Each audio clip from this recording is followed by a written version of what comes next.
Live, बातमी अशी जी व्यवस्था बदलेल। करमाळा तालुक्यातील वडशिवणे ग्रामस्थांनी लोकसभा सहित इतर सर्व निवडणुकांवरती बहिष्कार टाकण्याचा एकमुखी घेतला निर्णय। 35 वर्षांपासून लोकप्रतिनिधींकडे वडशिवणे तलावात पाणी सोडण्यासाठी मागणी करून सुद्धा सर्वांनी याकडे जाणीवपूर्वक दुर्लक्ष केल्याचा वडशिवणे ग्रामस्थांचा आरोप। करमाळा तालुक्यातील सर्वात मोठा तलावांपैकी नंबर 2चा तलाव हा वडशिवणे गावचा तलाव असून या तलावाखाली वडशिवणे, कंदर, कविटगाव व सांगवी गावातील एकूण 1440 एकर क्षेत्र ओलिताखाली येत होते।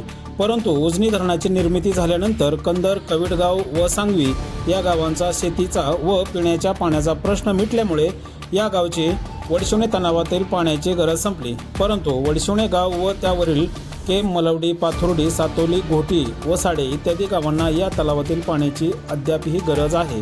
कारण वडशिवणे गावातील हा तलाव पाण्याने भरला तर वडशिवणेसह केम, पाथुर्डी, मलवडी, सातोली, घोटी या गावांना याचा लाभ होऊ शकतो।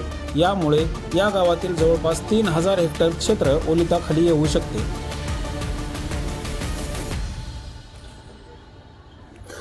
मागील 40 वर्षापासून विधानसभा निवडणुकीमध्ये प्रत्येक उमेदवाराने, मग ते तालुक्यातील असोत की अन्य तालुक्यातील असोत, निवडून येण्या अगोदर व निवडून आल्यानंतर फक्त आणि फक्त यांनी आश्वासन देण्यापलीकडे काहीही केले नाही असा गंभीर आरोप ग्रामस्थांनी केला आहे।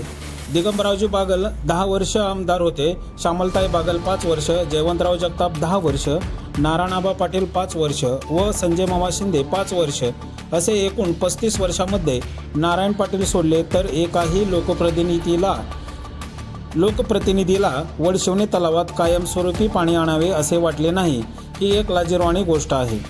निवडणुकीमध्ये मत मागायला यायचे असेल तर वडशिवणे तलावात पाणी सोडण्यासंदर्भात ठोस कारवाईचे पत्र घेऊनच यावे, अन्यथा येऊ नये असा दृढनिश्चय वडशिवणे ग्रामस्थांनी केला आहे। जोपर्यंत वडशिवणे तलावात पाणी सोडण्याचा प्रश्न मिटत नाही तोपर्यंत येणाऱ्या प्रत्येक निवडणुकीवर बहिष्कार टाकण्याचा निर्णय वडशिवणे ग्रामस्थांनी घेतला आहे। याबाबत वडशिवणे ग्रामपंचायतने ठराव करून ग्रामस्थांच्या सहीचे निवेदन करमाळा तहसीलदार यांना देण्यात आले आहे। परिवर्तन न्यूज लाईव्ह, बातमी अशी जी व्यवस्था बदलेल।